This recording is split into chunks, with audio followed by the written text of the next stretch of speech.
Hello guys, আমি চলে এলাম আমার নিউ ভিডিও নিয়ে তোমাদের সঙ্গে। দেখো, সকাল সকাল উঠে পড়লাম। উঠে আমি ব্রাশ করে নিলাম। ব্রাশ করে ভেবেছিলাম স্কুল যাব, কিন্তু স্কুল যাইনি।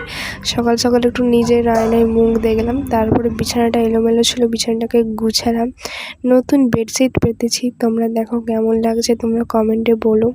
আর আমার ভিডিও কেমন লাগে তোমরা প্লিজ কমেন্টে জানিও। দেখো, সকাল সকাল চা বিস্কুট খেয়ে নিলাম। চা বিস্কুট খেয়ে আর খাওয়ার পরে আমি বসেই ছিলাম, ভাবলাম তাহলে স্নানই করে নিই। স্নান করে নিলাম। স্নান করে নেওয়ার পরে চুলটাকে একটু নিচে আয়নায় দেখছিলাম আমার চুলটা কতখানি বড় হয়েছে। আর আমার চুল বড় করার টেকনিক তোমরা যদি কেউ জানতে চাও তাহলে কমেন্ট করে জানাও। তারপর ভাত খেয়ে নিলাম। আজকে তার সিম্পলই রান্না ছিল, বেশি কিছু রান্না হয়নি। আর লাস্টে আমাদের আম ছিল। তারপর ঘুম থেকে উঠে দেখি অনেক মেঘ করেছে। ছাদে গেলাম, কি হাওয়া দিচ্ছিল, আমার চুলগুলো তো উড়েই যাচ্ছিলো।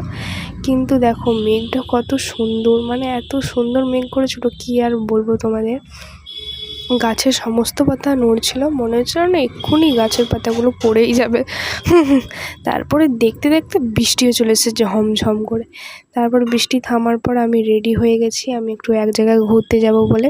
তারপর বেরিয়ে পড়লাম। বৃষ্টি থেমেছে তো কী হয়েছে, কিন্তু রোদ আবার ঠিক বেরিয়ে গেছে। রোদ বেরানোর পর দেখলে তো চলেই গেলাম।